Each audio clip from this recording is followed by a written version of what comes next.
आज हम लोग पढ़ेंगे क्लास 9 के एनसीईआरटी का तीसरा चैप्टर कोऑर्डिनेट ज्योमेट्री। पॉलिनोमियल का एक एपिसोड बचा हुआ है जिसको 2 दिन के अंदर में यूट्यूब पर डाल दिया जाएगा, क्योंकि आज से क्लास 9 और 10 का टाइमली क्लास शुरू होना था। इसीलिए शुरू से कोऑर्डिनेट ज्योमेट्री शुरू किया जा रहा है और यहाँ से रेगुलर पढ़ाई होगा एनसीईआरटी के सिलेबस के अनुसार। और कोई भी चैप्टर का थ्योरी पढ़ाने के बाद आर.डी. शर्मा एनसीईआरटी वगैरह बुक के सिलेक्टेड प्रॉब्लम्स को सॉल्व किया जाएगा, और जिसके कारण स्टूडेंट को बुक का प्रॉब्लम बनाने में आसानी होगा। तो हम शुरू करते हैं कोऑर्डिनेट ज्योमेट्री। कोऑर्डिनेट ज्योमेट्री इसको हिंदी में हम लोग कहते हैं नियामक ज्यामिति। कोऑर्डिनेट ज्योमेट्री जिसको एनालिटिकल ज्योमेट्री भी कहते हैं, सबसे पहले रेने देकार्ते के द्वारा किसी प्लेन पर पॉइंट का निर्धारण बताया गया था। हम जानते हैं कि ये हॉरिजॉन्टल एक्सिस को एक्स एक्सिस कहा जाता है और ये वर्टिकल एक्सिस को वाई एक्सिस कहते हैं। ये एक्स एक्स डैश और ये वाई वाई डैश, और X axis and Y axis intersect each other at a point. This point is called origin. Origin का मतलब होता है मूल बिंदु, जहाँ से हम चलना प्रारंभ करते हैं, जहाँ से हम चलना शुरू करते हैं, उसको ऑरिजिन कहते हैं। इधर हम लोग पॉजिटिव नंबर लिखते हैं 1 2 3 4 5 एंड सो ऑन।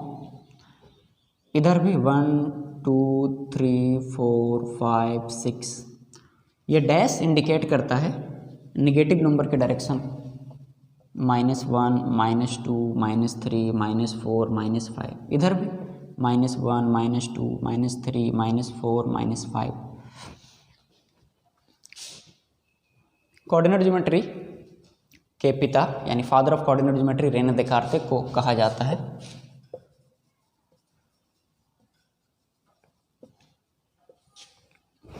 जिन्होंने एक प्लेन को चार भाग में बांट के प्रत्येक का नाम क्वाड्रेंट रखा। इनके बारे में कुछ बता दिया जाए कि ये जो है किसी भी वस्तु का स्थिति निर्धारित करने के लिए काफ़ी चिंतित रहते थे। इनके द्वारा कहा जाता है, इनका एक थॉट है कि मैं सोचता हूँ इसीलिए मेरा अस्तित्व है। अगर मैं सोचना बंद कर दूँ तो ना तो धरती को मुझसे कुछ फ़ायदा होगा, ना मैं धरती से कुछ फ़ायदा ले सकता हूँ।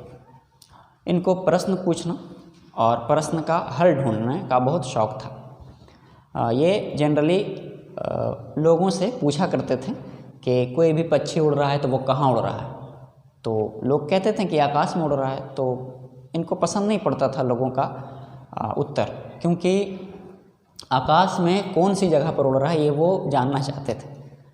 इसी तरह से घर में अपने छत के नीचे यानी छप्पड़ के नीचे वो लेटे हुए थे, विश्राम कर रहे थे कि घर के किसी सदस्य छप्पड़ पर कुछ कीड़ा फिर रहा था।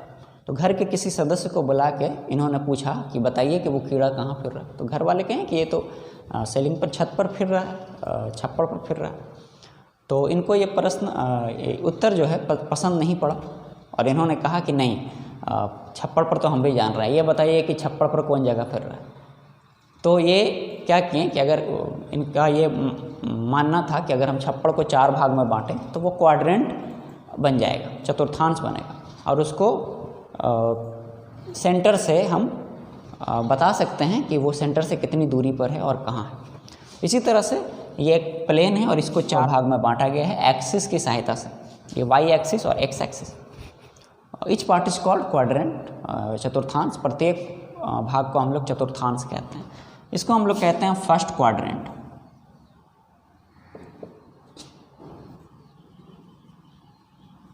ये होता है सेकंड क्वाड्रेंट, इसको हम लोग कहते हैं थर्ड क्वाड्रेंट, और ये फोर्थ क्वाड्रेंट।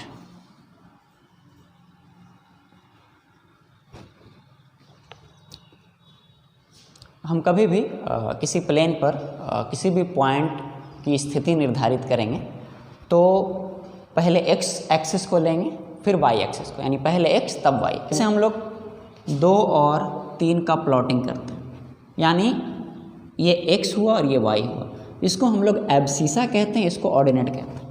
इसको क्या कहते हैं? एब्सिसा, इसको ऑर्डिनेट। और दोनों के समूह को हम लोग कहते हैं कोऑर्डिनेट। जैसे यहाँ पर 2 और 3 को प्लॉटिंग करेंगे तो x2 तो y3 यहाँ पर होगा, यानी x2 y3, तो ये 2 और 3, तो ये हुआ कोऑर्डिनेट। ध्यान रहे इसको हम लोग एब्सिसा कहते हैं, इसको कहते हैं ऑर्डिनेट, और ये दोनों कहलाया कोऑर्डिनेट। तो प्लॉटिंग ऑफ पॉइंट्स किताबों में दिया रहेगा कि 4 3 या -3 2, इसको आप प्लॉटिंग करो प्लेन पर, तो हम आसानी से कर सकते हैं। ध्यान रहे कि पहले हम x लें फिर y, तो देखेंगे यहाँ पर कि इधर जो है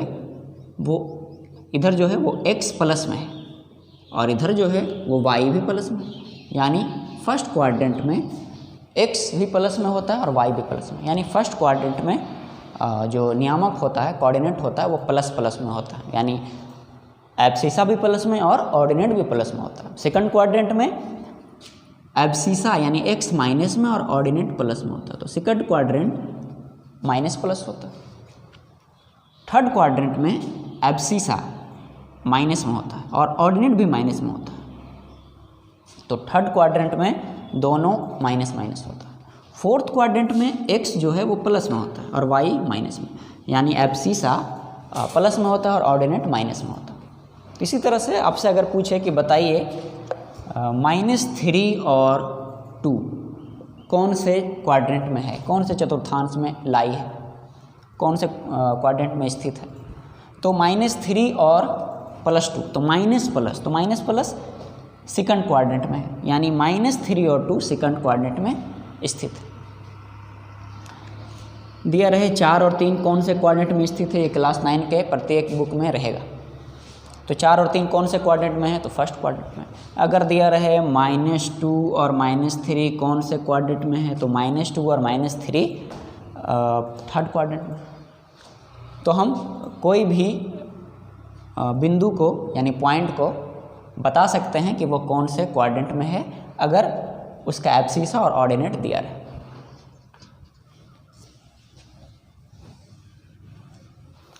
तो क्वेश्चन रहेगा in which quadrant the following points लाई।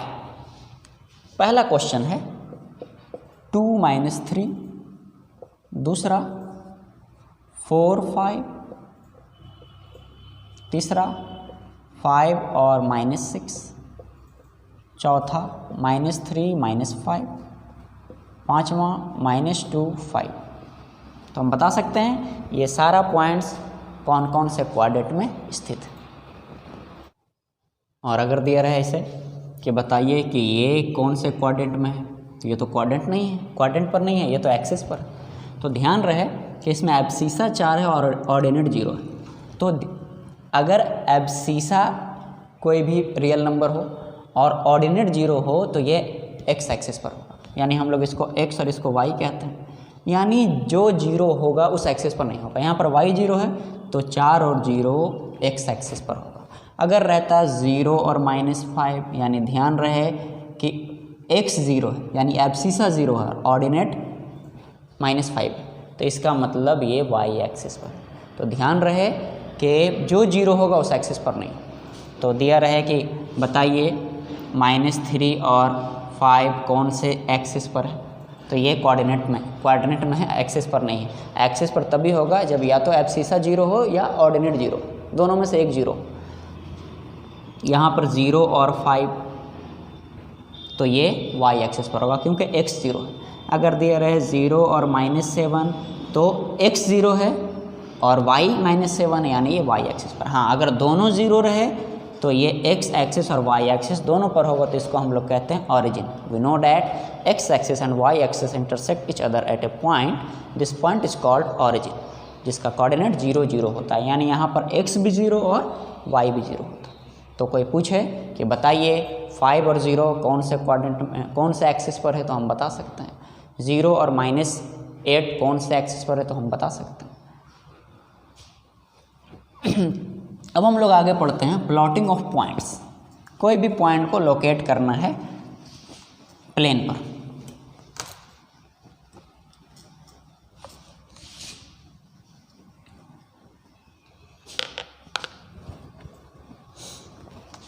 ये है x एक्सिस और ये है y axis. X X dash और वाई वाई डैश। ये ऑरिजिन, ये 1 2 3 4 5, इधर 1 2 3 4 5 6 जहाँ तक लिख सकते हैं। इधर -1 -2 -3 -4 -1 -2 -3 -4 -5। क्वेश्चन दिया रहेगा लोकेट 2 3 ऑन ए प्लेन। तो ध्यान रहे कि एक प्लेन पर इसको लोकेट करें। तो x 2 है और y 3 है, यानी एब्सिसा 2 और ऑर्डिनेट 3। तो यानी x 2 y 3, तो ध्यान देंगे x 2 और y 3। राइट एंगल सिस्टम के आधार पर यहाँ पर इसको प्लॉट कर देंगे, यानी ये 2 और 3 एक पॉइंट है, इसका कोऑर्डिनेट 2 और 3। तो हम कोई भी बिंदु के कोऑर्डिनेट यानी किसी भी पॉइंट को हम लोग लोकेट कर सकते हैं अगर उसका एब्सिसा और ऑर्डिनेट दिया हुआ है, यानी कोऑर्डिनेट दिया हुआ। -2 और 3 इसको लोकेट करना, -2 और 3। तो -2 और 3 है कहाँ पर, यहाँ पर -2 और y3 यहाँ पर होगा, यानी x -2 y3। तो x -2 y3। तो इस तरह से क्वेश्चन दिया रहे हैं -1 -1, तो x भी -1 y भी -1, तो यहाँ पर होगा x भी -1 y भी -1। तो हम इसी तरीके से पॉइंट्स को अगर उसका कोऑर्डिनेट यानी एब्सिसा और ऑर्डिनेट दिया हुआ है तो हम लोकेट कर सकते हैं किसी भी 2D प्लेन पर। तो क्वेश्चन रहे locate the following points on 2D plane. पहला 5 और -3, दूसरा रहे 3 और -2, तीसरा रहेगा -2 और -5, चौथा रहे -2 और 0, पाँचवा 0 0। मान लीजिए पॉइंट का नाम ये A है, ये B है, ये C है, ये D है, ये E है। तो हम प्रत्येक पॉइंट को लोकेट कर सकते हैं, उसका एब्सिसा और ऑर्डिनेट दिया हुआ है, तो आसानी से बन जाएगा। आपके भी किताब में रहेगा locate the following points on Cartesian plane, तो आप आसानी से बना सकते हैं। तो कोऑर्डिनेट ज्योमेट्री में आगे हम लोग पढ़ते हैं ग्राफ ऑफ लीनियर इक्वेशन, क्योंकि ग्राफ ऑफ लीनियर इक्वेशन में प्लॉटिंग ऑफ पॉइंट्स होता है, इसीलिए कोऑर्डिनेट ज्योमेट्री में हमको पढ़ना रहता है लीनियर इक्वेशन का ग्राफ। जैसे यहाँ पर दिया रहे x बराबर 2y का ग्राफ ड्रा करना, draw the graph of x is equal to 2y। तो ये लीनियर इक्वेशन है क्योंकि इसका डिग्री 1 है, तो इसका जो ग्राफ होगा वो स्ट्रेट लाइन होगा। तो हम इसको इस तरह से बना सकते हैं। एक टेबल लिए, ये x और y, यहाँ पर x का वैल्यू लेंगे, y का कुछ वैल्यू आएगा। इसी तरह से या y का वैल्यू पहले ले लेंगे, x का वैल्यू आ जाएगा। तो y अगर यहाँ पर 1 देते हैं तो x जो है वो 2 हो जाएगा। यहाँ पर अगर y 2 देते हैं तो x 2 दूना 4 हो जाएगा। अगर यहाँ पर 3 देते हैं y, तो 3 को 2 से गुना करेंगे तो x जो है वो 6 हो जाएगा। जिसका ग्राफ बनाते हैं, ये है y एक्सिस और ये x axis, x x dash और ये हो जाएगा y y डैश, और ये ओरिजिन यहाँ पर 1 2 3 4 5 6, 1 2 3 4 5 6 7 इस तरह से आगे बढ़ सकते हैं। इधर -1 -2 -3 -4 -5 -1 -2 -3 -4 इस तरह से। x2 और y1 है, यानी x2 और y1 यहाँ पर होगा। x2 एब्सिसा 2 और ऑर्डिनेट 1, तो ये हो जाएगा 2 और 1। अगला है x4 तो y2, x4 तो y2 यहाँ पर। इसको ग्राफ कॉपी में बना सकते हैं, ज़्यादा बेहतर ढंग से बनेगा। x6 तो y3, x6 y3। तो इस तरह से हम लोग मिलाएंगे, ये ऑरिजिन से गुजरेगा।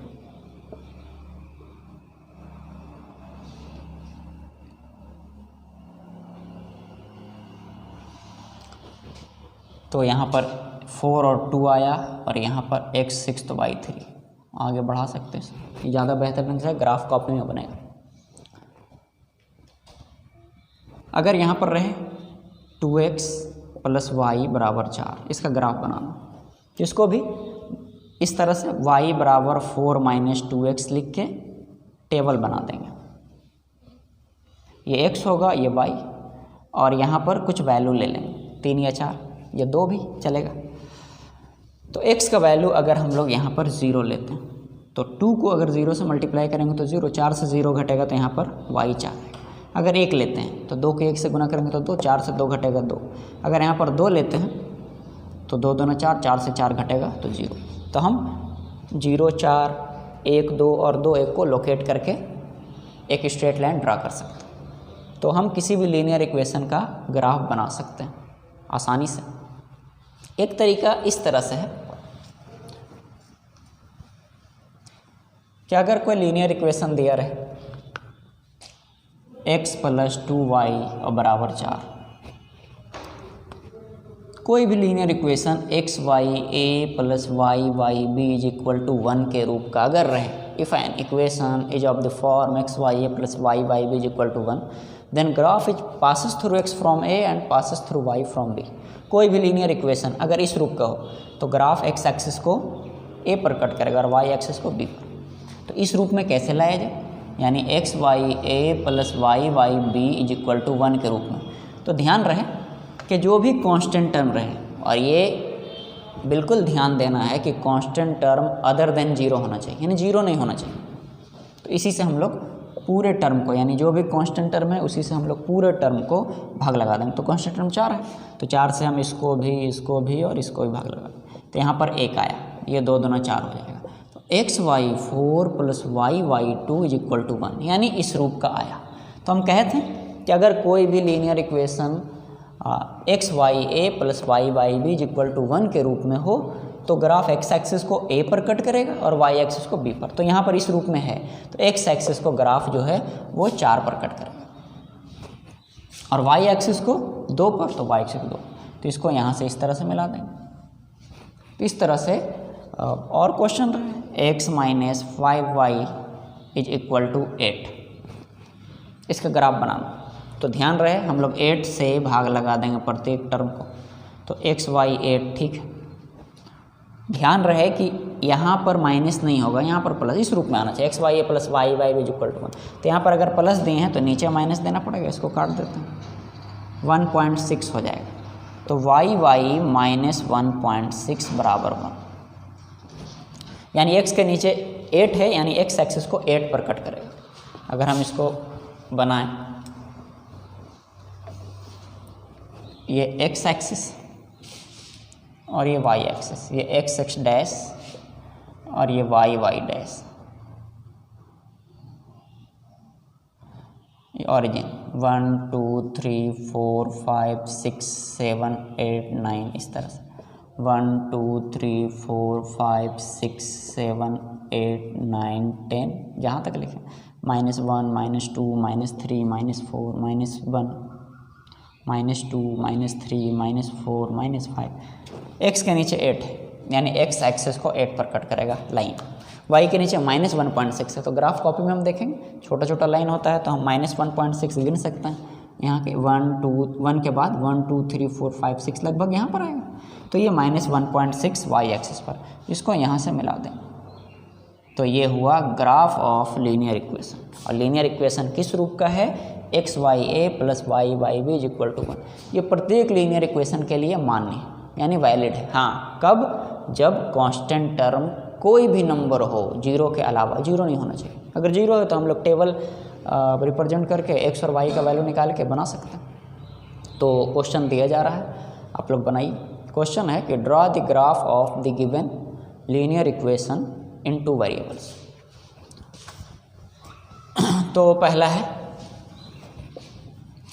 x + 3y = 6, दूसरा है x = 4y, तीसरा है x - y = 4, और चौथा 2x - 3y = 6।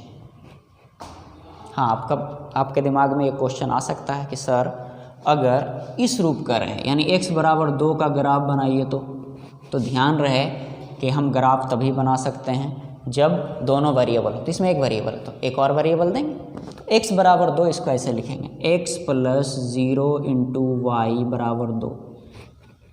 अब ये नहीं कि एक वेरिएबल का ग्राफ नहीं बनेगा, हम कहें कि ग्राफ बनाने के लिए दो वेरिएबल इसलिए होना चाहिए क्योंकि एक्सिस 2 है, x axis y axis, 2D plane पर एक्सिस 2 होता है। तो x प्लस 0 वाई बराबर 2, तो इसको हम लोग ऐसे लिख देंगे x बराबर 2 माइनस 0 वाई।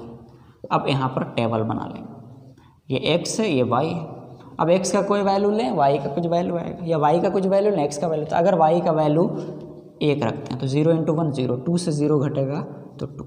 x का वैल्यू 2 रखते हैं तो x 2 आएगा, क्योंकि y का कोई भी वैल्यू रखेंगे हमेशा x 2 आएगा, क्योंकि कोई भी वैल्यू रखें वो 0 से मल्टीप्लाई होगा तो 0 हो जाएगा। तो यहाँ पर अगर y के जगह पर 3 तो 3 इंटू 0 0, 2 से 0 घटेगा तो 2। इससे पता ये चला कि x बराबर 2 का ग्राफ बनेगा, यानी x बराबर 2 का ग्राफ अगर बनाएंगे तो y का कोई भी वैल्यू ले लें x हमेशा 2 आएगा। y का कोई भी वैल्यू लें x हमेशा 2 आएगा। देखिए y का कोई वैल्यू x हमेशा 2। तो इसको अगर हम लोग बनाएं, ग्राफ ड्रा करें तो x2 तो y1, x2 तो y1 यहाँ पर आएगा, x2 तो y2 यहाँ पर आएगा, x2 तो y3, x2 तो y3 यहाँ पर, यानी ये आया पैरेलल टू y एक्सिस। तो पता ये चला कि x बराबर कोई भी रियल नंबर रहे तो उसका ग्राफ y एक्सिस के पैरेलल होगा। सर अगर y बराबर कोई नंबर रहे, यानी कोई भी रियल नंबर रहे तो उसका ग्राफ कैसा होगा, तो पैरेलल टू x एक्सिस होगा। तो x बराबर 2 का ग्राफ, तो ध्यान रहे x पर 2 जहाँ पर रहे और y के पैरेलल एंड रख रहे, वही ग्राफ हो जाएगा। सर अगर x बराबर 3 रहता तो x के 3 कहाँ, यहाँ x पर।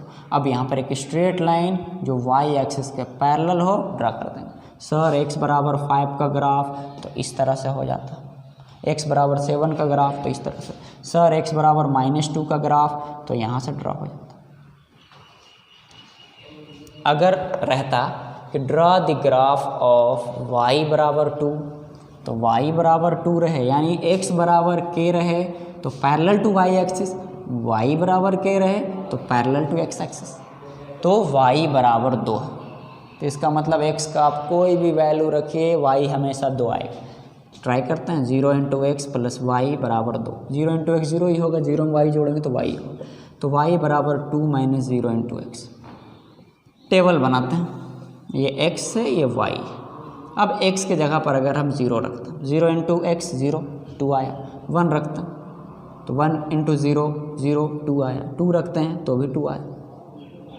तो x का कोई भी वैल्यू रखा जाए y हमेशा 2 आता है। इसका अगर ग्राफ बनाते हैं, x0 y2, x0 y2, x1 y2, x1 y2, x2 y2 यहाँ पर, तो क्या आया, पैरेलल टू x एक्सिस। यानी पता ये चला कि y बराबर k का ग्राफ x एक्सिस के पैरेलल होगा। सर अगर y बराबर 4 रहता तो 4 कहाँ है, y पर, यहाँ, ये पैरेलल टू x एक्सिस ऐसे ड्रॉ कर दो। अगले वीडियो में हम लोग पढ़ेंगे RD शर्मा और NCERT वगैरह बुक से रिलेटेड कुछ क्वेश्चंस जो कोऑर्डिनेट ज्योमेट्री का होगा, जिसके कारण आपको अपना बुक्स बनाने में आसानी होगा।